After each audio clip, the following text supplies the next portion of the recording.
Witches, Willow. This is a fictional tale inspired by, but not about, my own family's beliefs and roots from generations back.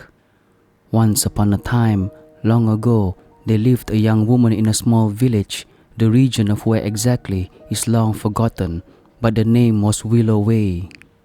Willow was the home of 150 souls and was a very proper, clean, tidy, upstanding little village whose people were wholesome, law-abiding citizens who went to church every Sunday and were always ready to help anyone.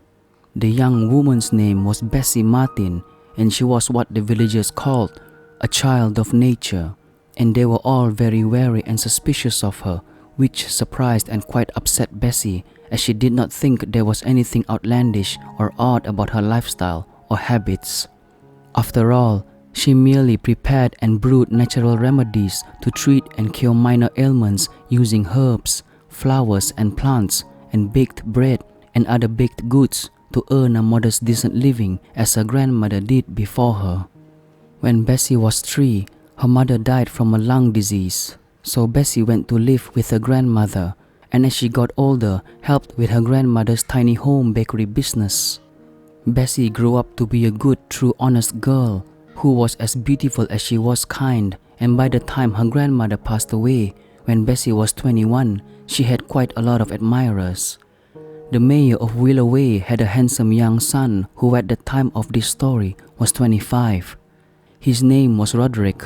He was very tall, strong, and with a group of his friends liked nothing more than to go out and about the area, spending their money, drinking, and fighting with the local youths of the community. Nothing ever happened to Roderick or his friends. Money can pay off injuries and damages and buy freedom. Roderick had a long-term understanding. He was betrothed to the village squire's lovely daughter, May. She was pretty, 18, and educated in the ways of a lady of high status. Now, the story told is that one day when Bessie Martin was by the stream, she had been spending a much-deserved morning off from baking to enjoy the warm spring sunshine, and after paddling her small dainty feet in the cool, coming water, she decided to rest up against the big old willow tree. Suddenly, she saw Roderick, or Roderick saw her. They did know of each other's existence. Roderick was taken by her assured confidence, her wild yet gentle beauty, and her pure, kind soul, which was one thing that his betrothed May did not possess.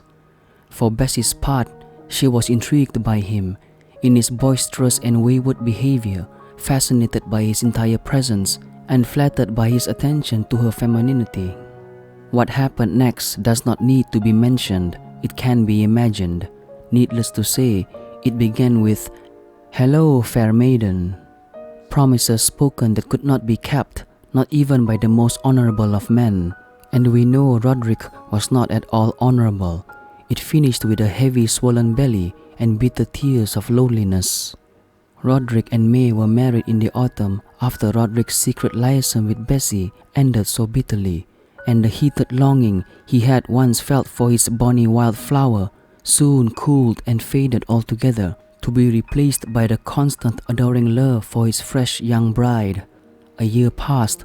Bessie had her child, a fair and delicate infant that she named Lily, in the same little cottage that she grew up in, and for many months, Bessie and her baby lived a happy, peaceful, carefree life. Roderick's decaying blue-bloated body was discovered by the stream where he first saw and started to woo Bessie Martin. The cause of his too early demise was unclear to the village Karajan, but soon, uncomfortable and ugly whispers began to ripple through the small, close-knit, highly religious community of Willow. The whisper suggested that Roderick's death was not a natural one, nor not quite murder either.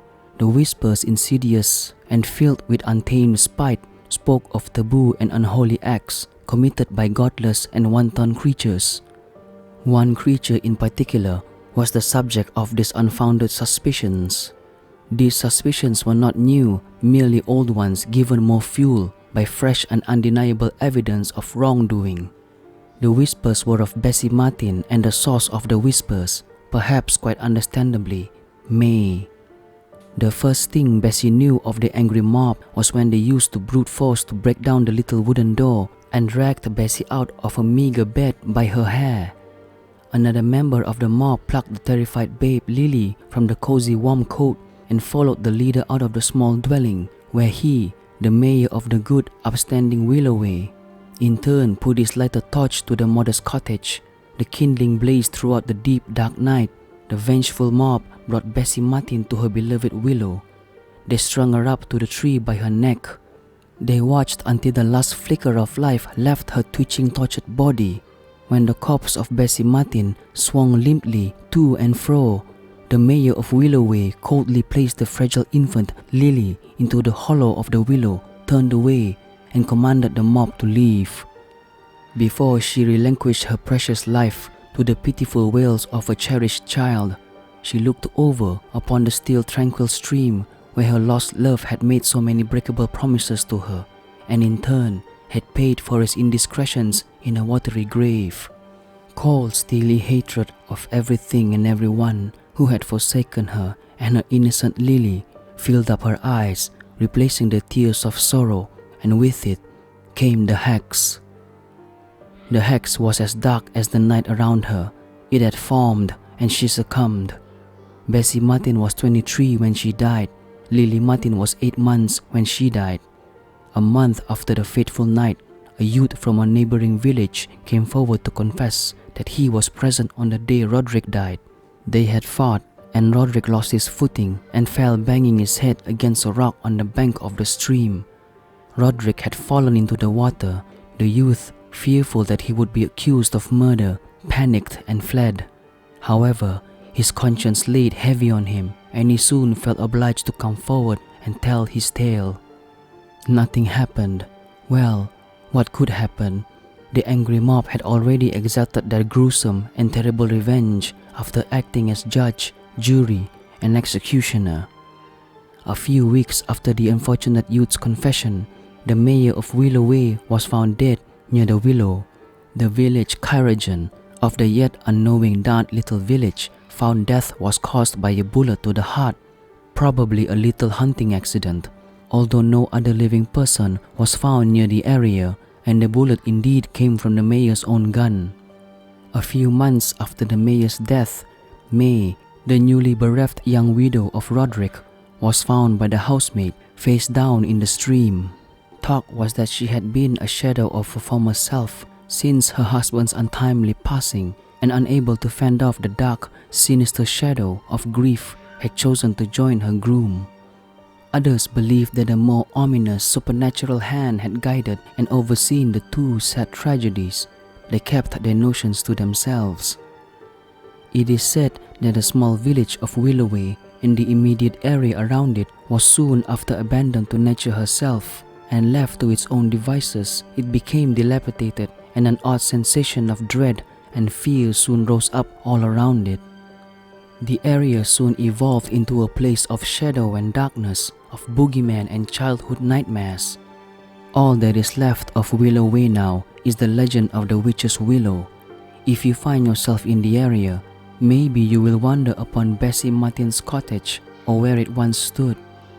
People say that it is possible to see a circle of burned, charred ground where she and her baby once lived in their humble little dwelling. Nothing grows there, no bright colorful wildflowers, no plants or shrubs either, or sounds of beast or bird. The stream, which was once clear as glass and flowed as free as Bessie Martin's own spirit, is now sluggish still as the grave it was, dark, oily, black and slimy with algae. Sometimes a cry of an infant has been heard around the looming ancient twisted willow, where an age ago a young, beautiful, carefree girl sat enjoying the warm spring sun, and where a year and a half later she and her baby girl lost their lives in the name of misdirected anger and prejudice. A person needs to take care not to go too close to the slippery bank and the long tangled weeds. that straggle up from the murky depth of the stagnant stream to lay listlessly against the bank in case they miraculously intertwine themselves around curious exploring feet and drag them down beneath the surface of the cursed water.